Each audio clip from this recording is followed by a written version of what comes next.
नमस्कार दोस्तों, मुद्दे की बात में आपका स्वागत है। इस वक्त पूरे देश की निगाहें, बल्कि कहें कि विदेश की भी न्यूज़ एजेंसीज की निगाहें जो हैं वो बिहार के चुनाव नतीजों पर हैं, जो 14 नवंबर को आएंगे। लेकिन उससे पहले आए एग्जिट पोल के नतीजों ने बहस तेज कर दी है। करीब 1.5 दर्जन से ज़्यादा एजेंसीज के एग्जिट पोल हमारे सामने आ चुके हैं और उनमें से लगभग सभी नीतीश कुमार और बीजेपी के गठबंधन वाली एनडीए सरकार रिपीट करने का दावा कर रहे हैं। इन सब का औसत भी अगर निकाल लिया जाए तो एनडीए को 147 से 164 के बीच ये सीटें दे रहे हैं, अगर औसत निकाल लिया जाए सबका। और आप ये समझ लीजिए कि जिस भी गठबंधन के पास 122 सीटें आ जाएंगी वो सरकार बना लेगा। यानी एनडीए के पास बहुमत से बहुत ज़्यादा सीटें, 25-30 सीटें एवरेज ज़्यादा दे रहे हैं तमाम एग्जिट पोल। तो नई सरकार में प्रशांत किशोर जी ने लेकर बड़ी बहस हुई, उनकी भूमिका को पूरी तरह खारिज किया जा रहा है एग्जिट पोल में। तो भाई एक तर्क होता है कि अगर सभी कह रहे हैं तो सही कह रहे होंगे। अगर इस तर्क पे चला जाए तो क्या ये मान लिया जाए कि नीतीश कुमार की सरकार रिपीट हो रही है, या नतीजे एग्जिट पोल से अलग भी हो सकते हैं? इसे समझने के लिए हमारे साथ हैं वरिष्ठ पत्रकार शरद प्रधान। शरद जी, आपका बहुत बहुत स्वागत है। नमस्कार। तो सबसे पहले तो यही बुनियादी सवाल है कि ज़्यादातर सर्वे दावा कर रहे हैं कि नीतीश कुमार की सरकार दोबारा आ रही है। तो क्या मान लिया जाए, कुछ लोगों का तर्क है कि जनरली अगर ये एक सारे सर्वे एक जैसा कह रहे हैं तो फिर वो ट्रेंड शो कर रहे हैं, उसे मान लेना चाहिए? ये तो बड़ी बचकाना बात हो जाएगी, क्योंकि जिस तरीके से मशरूम की तरह से ग्रोथ हुई है एग्जिट पोल करने वालों की, बहुत से तो नाम हमने पहले कभी सुने भी नहीं, जिन कंपनीज जो कर रही हैं। तो उससे तो कुछ ये भी जाहिर होता है। एक्चुअली तो मुझे लगता है एज ए पत्रकार तो एक दिमाग में शंका पैदा होती है कि ये करवाए जा रहे हैं क्या, ये इस हम्म। तरीके के आयोजित हैं, क्योंकि सब एक जैसा दें, वर्जन दें और नए नए लोग आ जाएं। और एक ने तो, एक कोई पोल डायरी है, उन्होंने तो हम्म। 209 तक ले गए एनडीए जी। को। हम्म। देखिए, जो लॉजिकली ये माना जाता है, जिस तरह का पूरा इलेक्शन प्रोसेस मैंने भी इसको रेगुलर फॉलो किया है, कि ये सबने, सबका ये मानना था कि काफी कांटे की टक्कर है वहां के। चाहे जेडीयू वाले हों चाहे बीजेपी वाले भी ये मान रहे थे कि काफी इस बार टक्कर तगड़ी है। उसमें जो अब जो एग्जिट पोल दिखा रहे हैं वो तो लग रहा है स्वीप है, एनडीए का हम्म। स्वीप है, बीजेपी का स्वीप है। तो अब मुझे लगता है कि ये एग्जिट पोल्स पे टोटली भरोसा करना जो है वो नादानी होगी, और वेट करना चाहिए। एक दिन की बात है, परसों तो हम्म। सब दूध का दूध पानी का पानी हो जाएगा। तो हम्म। उसमें देखना पड़ेगा, क्योंकि इस तरीके की चीजें हमने देखा है। एग्जिट पोल्स वहां 2024 में भी कुछ इस तरह बहुत से लोगों ने दिए थे, लेकिन वैसा नहीं हुआ, उससे काफी अंतर हुआ। तो इसलिए इस पे रिलाय करना, इंटायरली रिलाय करना, मैं बिल्कुल बिलीव नहीं करता।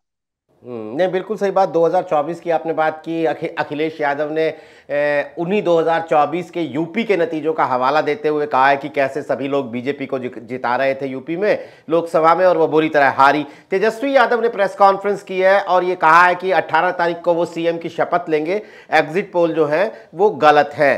तो तेजस्वी यादव के इस दावे को भी अगर हम एक पॉलिटिकल दावा ही माने, लेकिन इसे खारिज नहीं किया जा सकता, आप कह रहे हैं? नहीं, देखिए, पॉलिटिकल दावा तो है ही। अब इस तरीके की हम्म। बात तो कोई भी कह सकता है, और इतने डेफिनेटली कहना कि मैं शपथ लेने जा रहा हूं, तो ये हम्म। भी एक दूसरा एक्सट्रीम है। हम्म। आप ये माने कि दोनों तरफ बराबर की टक्कर है, और क्या रिजल्ट आएगा ये ठीक है। कि कई बार ऐसा लग रहा था कि इनको एज है, जे आरजेडी को, और जी। उस वो दिखने लगा था, तब विजिबल हो गया जब ये बात, जब लास्ट मिनट पे सेकेंड राउंड ऑफ पोलिंग के बाद, यानी कि जो ये जो पोलिंग थी 11 तारीख को, उससे उससे। हाँ, एक हम्म। दिन पहले 10 तारीख को, हम्म। जब जब बीजेपी के वरिष्ठ नेताओं ने, उसमें अमित शाह और मोदी नहीं थे, लेकिन वो बड़ी स्ट्रेटेजिक लग रहा था कि राजनाथ सिंह और धर्मेंद्र प्रधान ने अनाउंस किया कि नीतीश कुमार ही हमारे फेस होंगे। उससे पहले आपको याद होगा किस जी। तरीके से रिपीटेडली ये कहा गया कि भाई ये तो तय होगा उसमें जब विधानमंडल दल की बैठक होगी, यानी कि जो विधायक इलेक्ट होंगे वो तय करेंगे।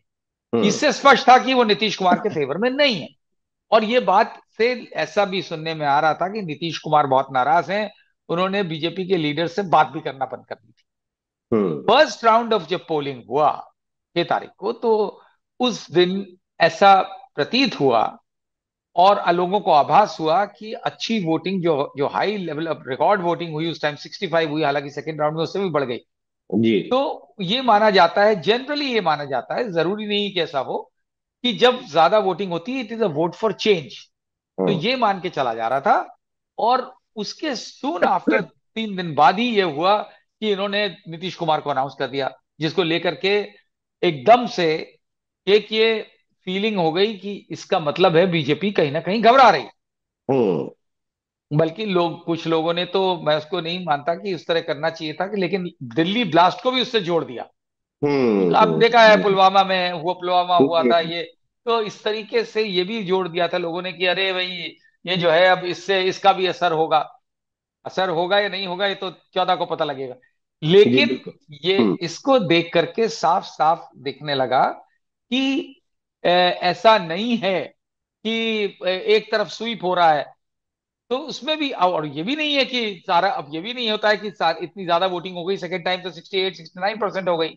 तो हम्म। इसका मतलब ये भी नहीं है कि भाई सब कुछ पड़ रहा है वोट उन्हें, आरजेडी को हम्म। या महागठबंधन को। तो मुझे लगता है ये दोनों एक्सट्रीम्स हैं। हकीकत के लिए वेट करना चाहिए थोड़ा, ज्यादा समझदारी उसी में है। लेकिन जो जिस तरीके से दिख रहा था इलेक्शन चलते हुए, उससे ऐसा लगता था, क्योंकि यूथ बहुत त्रस्त है इस सरकार से, यूथ और बहुत गुस्से में है। और यूथ जाहिर है कि उस तरफ ज्यादा झुकेगा जहां नौकरी का प्रॉमिस हो। 10,000 रुपए दिए नीतीश कुमार ने, उससे महिलाओं, लोग ये मान रहे हैं, लेकिन महिलाओं में भी तो यूथ होती है। जी ये बिल्कुल। मान के नहीं चलना चाहिए कि महिला है तो मतलब सब महिला, सब ओल्ड महिलाएं हो गई। और हम्म। जॉब की एस्पिरेशन महिलाओं को आजकल उतनी ही होती है जितनी लड़कों को होती है। बिल्कुल। तो ये सारे हालात देखते हुए ऐसा नहीं लग रहा था। और जिस तरह से अमित शाह वहां कैंप कर रहे थे 6-7 दिन या 5-6 दिन से, वहीं पर हम्म। होटल में रुके हुए थे, पर्सनली मॉनिटर कर रहे थे देश के होम मिनिस्ट्री को ताक पे रख करके। और जो खैर उसका नतीजा हम देख भी लेते हैं, जिस तरह से ब्लास्ट हुआ उसमें इंटेलिजेंस फेलियर तो है ही, वो आफ्टर ऑल होम मिनिस्ट्री का ही काम है। जी और बात करते हैं घुसपैठिए घुसपैठिए घुसपैठिए, अरे भाई घुसपैठिए आ रहे हैं तो होम मिनिस्ट्री क्या कर रही है? तो बिल्कुल। मैं, इन सब बातों से साफ दिखता है कि ऐसा नहीं था कि बीजेपी वाले इतने संतुष्ट थे कि हम तो स्वीप हम्म। कर रहे हैं, और उसके हम्म। बाद एग्जिट पोल आते हैं वो पूरे सबको स्वीप दिखा देते हैं। तो मुझे, और सब एक जैसी एक ही भाषा में बोलते हैं, तो उससे बात बनती हुई ऐसी दिखती नहीं है। और लेकिन कोई भी अगर करा भी ले कोई एग्जिट पोल, तो क्या अचीव कर लेगा? अल्टीमेटली तो फाइनल रिजल्ट आएगा। बिल्कुल। फाइनल रिजल्ट में क्या निकलता है? और जो इन्होंने, प्रशांत किशोर ने भी कहा है, उनको भी हम्म। लग, वो खुद भी वो एक्सपर्ट रहे हैं पोलिंग, ये सेफोलॉजिस्ट हैं, पूरा उन्होंने तमाम इलेक्शंस कंडक्ट किए, लोगों को गाइड किया है। तो उनको भी ये चीज बड़ी अखर रही है और अनयूजुअल है। ये अलग बात है कि उनके, वो एज अ कैंडिडेट और एज एज अ पार्टी लड़ रहे थे, तो उनके पार्टी को कहीं पे भी शो ही नहीं कर रहे, दिखाई नहीं रहा हाँ कि नहीं, कहीं भी मैं सीरियस ये कर। सवाल, मैं यही सवाल पूछ रहा था कि एग्जिट पोल पे ही जब हम उसको उसके फाइन प्रिंट्स पे बात कर रहे हैं, तो प्रशांत किशोर की बड़ी चर्चा थी एक टाइम पे चुनाव के दौरान, लगातार बनी रही वोटिंग तक। लेकिन कम से कम एग्जिट पोल की अगर माने तो ये साफ दिख रहा है कि नई सरकार बनने में, चाहे वो जिसकी भी बने, प्रशांत किशोर की कोई भूमिका दिखती नहीं है। 5-7% का वोट है और सीट तो बमुश्किल 1-2, अगर एवरेज निकालते हैं पॉजिटिव साइड पे, तो मिल रही है। तो प्रशांत किशोर फिनोमिना को एग्जिट पोल ने इतनी बुरी तरीके से खारिज किया है। इतनी बुरी तरीके से भी नहीं कह सकते, 5-7% वोट को ये भी कहा जा सकता है कि ओपनिंग बैट्समैन के तौर पे, अपनी ओपनिंग पारी के तौर पे एक स्कोर किया है। लेकिन आप प्रशांत किशोर, एग्जिट पोल के चश्मे से प्रशांत किशोर की परफॉर्मेंस को कैसे देखते हैं? देखिए, एग्जिट पोल की हिसाब से तो प्रशांत किशोर एग्जिस्ट ही नहीं करते हैं। हम्म। लेकिन मैं ये मुझे मुझे ये चीज ठीक है, वैसे तो प्रशांत किशोर को बहुत ज्यादा हाइप दिया गया और मीडिया क्रिएशन ज्यादा था, क्योंकि उनके मीडिया से बड़े अच्छे कॉन्टैक्ट्स भी हैं और मीडिया उनको हाईलाइट भी कर रहा था। और इसमें कोई शक नहीं है कि बिहार के हालात देखते हुए जिस तरह के इश्यूज प्रशांत किशोर ने उठाए थे, जो रियल इश्यूज हैं, जो कि कायदे से किसी भी चुनाव में, किसी भी देश में वो मैटर करना चाहिए, लेकिन बिहार जिस तरीके का स्टेट है, और जहां वहां जाति अल्टीमेटली इतना ज्यादा मैटर करती है कि वहां तो कम्युनल डिवाइड भी नहीं इतना हो पाता, कितनी तमाम कोशिश के बावजूद भी नहीं कर पाते हैं ये लोग। तो उसमें ये ऐसा होना कि प्रशांत किशोर कंप्लीटली आउट हो जाए, ये तो यही दिखाता है कि लोग रियल इश्यूज में बिलीव नहीं करते। लेकिन मुझे नहीं लगता ऐसा हो सकता है, क्योंकि जो यूथ है, ये ठीक है, जो ट्रेडिशनल वोटर है, यूथ का माइंडसेट बदल रहा है, एजुकेशन अवेयरनेस के साथ साथ माइंड बदल रहा है, और बिहार में अवेयरनेस बहुत है। याद हम्म। रखिए कि बिहार का जो जवान आदमी है वो बहुत अवेयर, पॉलिटिकली बहुत अवेयर होता है। बिल्कुल। और एजुकेशन भी अच्छी, एजुकेशन जो जो जो बाहर आप देख लीजिए ना, आईएएस आईपीएस में आपको बिहार के जाते हुए लोग बहुत मिलेंगे, सिलेक्ट होते हुए। हम्म। दिल्ली यूनिवर्सिटी, जेएनयू आपको मिलेंगे डेफिनेटली। ना, बिल्कुल। बहुत लोग। तो ये बिल्कुल। कह देना कि भाई वो सारे सब सिर्फ कास्ट से गाइडेड हैं और प्रशांत किशोर जैसे व्यक्ति को कंप्लीटली आउट कर देंगे, तो ये मुझे बात पचती नहीं है। ठीक है, सीटें नहीं मिलना मिलना अलग बात है, जी। लेकिन ये मान लेना कि वो एग्जिस्ट ही नहीं करते हैं, उनको कोई वोट ही नहीं मिलेगा जितना भी। और उनका वोट से आप देखिएगा, अभी तो जब उजागर होगा कि किसका नुकसान है, महागठबंधन का किसी ना किसी का तो नुकसान हुआ ही होगा। कितना भी डेफिनेटली। वोट मिला हो, चाहे परसेंट में 4% 5% भी अगर मिलता है उनको, तो हम्म। या तो बीजेपी का नुकसान हुआ होगा, या महागठबंधन का, आरजेडी का नुकसान। हम्म। नहीं, बिल्कुल। नीतीश कुमार की जो 10 हजारिया योजना है, महिलाओं को 10 के खाते में 10 हजार, उसको बड़ा क्रेडिट दिया जा रहा है। एक तरीके से इन इन रिजल्ट्स का सबसे बड़ा सपोर्ट वो योजना बन गई है। लोग कह रहे हैं कि महिलाओं ने एक तरफा तेजस्वी को वोट दिया। हालांकि इलेक्शन कमीशन ने अब डाटा भी दे दिया है, और 7-8% महिलाओं का वोट परसेंटेज पुरुषों के मुकाबले में ज़्यादा है। लेकिन तेजस्वी यादव ने भी तो कई घोषणाएं की। तेजस्वी यादव ने तो नौकरी को, बेरोजगारी को अपनी मुहिम का फोकस बनाया, सेंटर बनाया। उन्होंने भी पैसे, मकर संक्रांति को 30,000 रुपए दे दूंगा, ये घोषणा की। तो तेजस्वी की घोषणाओं को पूरी तरह खारिज, और नीतीश कुमार की योजनाओं को एकदम गले लगा लेना, ये भी एक लॉजिकली ऐसा कैसे हो सकता है? क्योंकि तेजस्वी यादव कोई पहला चुनाव तो लड़ नहीं रहे हैं कि इस तरह लड़ से नहीं रहे। खारिज कर दिया जाए। जी। नहीं, देखिए, तेजस्वी यादव ने भी कुछ ज्यादा बड़बोलापन दिखाया है। हम्म। प्रॉमिसेस करना अच्छी बात है, लेकिन प्रॉमिस आप ऐसे करिए जो लॉजिकल हो, जो लगे कि डुएबल है। जैसे कि उन्होंने अब ये कहा 30,000 रुपए देने की, वो बात में दम है कि हम्म। ठीक है भाई। जो नीतीश कुमार भी दे रहे हैं वो पार्ट ऑफ एक सिस्टम दे रहे हैं कि भाई ये 10,000 रुपए हम आपको दे रहे हैं, और आगे इसको इन्वेस्टमेंट आप अगर करते हैं, अपना कोई लगाते हैं, बिजनेस कुछ लगाते हैं, तो उसमें आपको, महिलाओं को और मिलेगा। तो तेजस्वी ने कहा हम पूरे साल का इकट्ठा दे देंगे। शुरू में तेजस्वी दे रहे थे 2,500 रुपये महीना, फिर उन्होंने उसको लेकर के कन्वर्ट करके ये कर दिया कि 30,000 रुपये इकट्ठा हम साल का दे देंगे। तो अट्रैक्टिव लगता है, लेकिन वो प्रॉमिस है, एक प्रॉमिस है, और एक जो है ट्रांसफर कर देना। हालांकि आचार संहिता हम्म। लगने के बाद वो ट्रांसफर किया गया, जो कि गलत है, हम्म। जो कि कानूनन गलत है।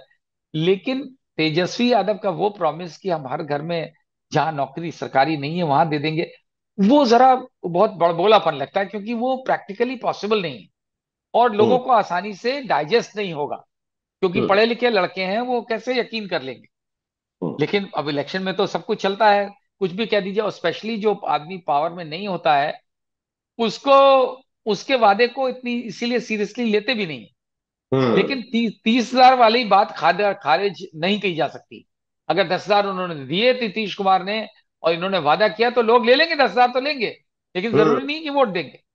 हाँ। और जहां तक यंग यंग महिलाओं का सवाल है, उन्हें तो नौकरी का, देखिए, सरकारी नौकरी, पूरे जितना भी जो भी बैकवर्ड पार्ट्स हैं कंट्री के, वहां सरकारी नौकरी की बड़ी अहमियत है। और बिहार में, बिहार हुआ, यूपी हुआ, मध्य प्रदेश, राजस्थान, ये ऐसी जगह हैं जहां नौकरी, आपको सदर्न स्टेट्स में नौकरी, सरकारी नौकरी का इतना अट्रैक्शन नहीं दिखेगा।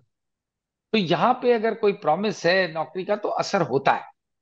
तो हम्म। वो एग्जिट पोल के हिसाब से तो कुछ भी काम नहीं किया, ये सब कुछ हम्म। काम नहीं किया। बीजेपी का डिवाइड एंड रूल काम किया है, बीजेपी का हिंदू मुसलमान काम किया है, ऐसी स्टेट में जहां हिंदू मुसलमान, क्योंकि बीजेपी के पास तो और कुछ ऑफर करने को था नहीं, हम्म। सिवाय सिवाय घुसपैठिया, मतलब वो इनडायरेक्टली मुसलमान, एंटी मुस्लिम, तो और तो कुछ किया नहीं था।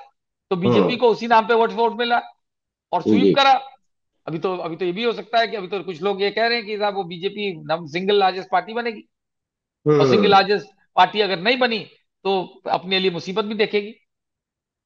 हाँ, और ये भी है, ये जो फर्दर फाइन प्रिंट्स में पता लगेगा कि सीमांचल में तो बम्पर वोटिंग से भी बम्पर वोटिंग हुई है, किशनगंज और जैसी जगह सीमांचल जहां में आप पर। सब सभी हाँ, जानते हैं कि बड़ा डोमिनेंट मुस्लिम डोमिनेंट एरिया है सीमांचल की, बिल्कुल जितनी डिस्ट्रिक्ट्स हैं, बिल्कुल तो वहां बिल्कुल। मुसलमान बहुत ज्यादा हैं। और उन्हीं के अगेंस्ट ये पूरा कैंपेन था बीजेपी का। और वहां पे जिस तरह की वोटिंग हुई तो वहां तो बड़ा क्लियर है कि वो बीजेपी को या महागठबंधन उसको एनडीए को तो नहीं गया होगा। तो बिल्कुल। उसके बावजूद वो सिमट जाएंगे 50 और 70 सीटों में। ये बात डाइजेस्ट नहीं होती जो कि दिखा रहा है एग्जिट पोल। तो बहुत हम्म। ज्यादा जो मेरा ख्याल जो किसी ने दी है, शायद 80-85 सीटें दी हैं। जी। तो उससे तो लगता है कि जैसे पूरा आरजेडी महागठबंधन का कंप्लीट फेलियर रहा। राहुल गांधी का वोट चोरी वाला, जिसने बहुत क्राउड्स ड्रॉ करे, जिसकी बड़ी चर्चा रही, मैं आने जहां वाला तक था कि उस पे। हाँ, जी। उसके तो ये मान लिया जाए एग्जिट पोल से कि इन सब बातों का कोई माने नहीं रहा बिहार के इलेक्टोरेट पे। एक बार मैं महिलाओं को लेकर आपने हालांकि काफी बात की शरद जी, लेकिन मैं एक बात और पूछना चाहता हूं। आपने कहा बिल्कुल कि भाई युवा महिलाएं भी नौकरी की बात को लेकर उनके एक एस्पिरेशंस होंगे, और ये बात वाकई हजम नहीं होती है कि 18 से 25 साल या 30 साल की महिलाओं की भी का भी वही वोटिंग पैटर्न है जो 60 से 70 साल की महिलाओं का वोटिंग पैटर्न है। ये कैसे हो सकता है? लेकिन इसके अलावा उम्र के अलावा जाति भी तो है। क्या यादव महिलाओं ने भी एनडीए को वोट दे दिया है? अगर आप कह रहे हैं कि यादव तो एक तरफा वोट देता है तेजस्वी यादव को, क्या मुस्लिम महिलाओं ने भी एनडीए को वोट दे दिया है? अगर आप कहते हैं कि एमवाई कॉम्बिनेशन तो तेजस्वी का बना हुआ है, तो ये सब चीजें महिलाओं ये को बहुत एक अच्छा छतरी सवाल के है। नीचे इकट्ठा बहुत अच्छा करके। सवाल आपने रेस किया जी। है। और बिल्कुल ये जो है, और स्पेशली जहां आप मान रहे हैं कि उस स्टेट में हिंदू मुसलमान डिवाइड इतना नहीं होता है लेकिन जहां हम्म तक वो जो ये मेरा तो मानना ये है कि यंग और ओल्ड का फर्क तो निश्चित रूप से होगा, जितने हम्म भी हैं। और ठीक है, आपने जो उद्योग लगाने के लिए दिया है 10,000 रुपया, और आपने उनके खातों में डाल दिया, तो उससे ऐसा नहीं है कि पूरा टर्न कर जाएगा। हम्म उसमें या तो पहले से ही वो खारिज, और आपने अच्छा सवाल उठाया कि ये मान के अगर चला जाए, और यही कहते हैं जो आलोचक हैं इनके आरजेडी के, कि भाई मुस्लिम यादव के अलावा उनके पास और कोई सपोर्ट नहीं। हम्म हम ये तो मान सकते हैं कि नॉन यादव ने हम्म तेजस्वी को ना सपोर्ट किया हो और उन्होंने इस तरीके के कुछ काम नहीं किए, जैसे उनके on the contrary Bihar UP में अखिलेश यादव ने एक पीडीए का फॉर्मूला निकाला, पिछड़ा दलित और अल्पसंख्यक का फॉर्मूला निकाला, इसी वजह से कि यादव को ज्यादा फेवर करने से जो नॉन यादव बैकवर्ड्स हैं वो आपसे अलग हो जाते। हम्म ये मैं मान सकता हूँ ये लॉजिक कि यहाँ पे इतना ज्यादा प्रो यादव माना गया है तेजस्वी को और उनकी पार्टी को, कि उनके जो नॉन यादव या बैकवर्ड्स हैं वो उन्हें सपोर्ट ना करें। लेकिन ये मुस्लिम्स का जहां तक सवाल है, वो कोई बीजेपी को तो वोट नहीं देगा या इंडिया को वोट तो नहीं देगा। बिल्कुल। और ये जो फिगर्स हैं एग्जिट पोल की, उससे तो लगता है कि बिल्कुल सब आंख बंद करके सब एक ही तरफ डाल रहे हैं। हाँ, कुछ लोगों ने तो जो मतलब अगर हम 209 छोड़ भी दें तो भी 160 170 तो बहुत सारे सर्वे दे रहे हैं, यानी कि 80-90 सीट बीजेपी ले रही है, 80-90 सीट जेडीयू ले रही है, ऐसा तो बहुत सारे सर्वे कह रहे हैं। हाँ, हाँ।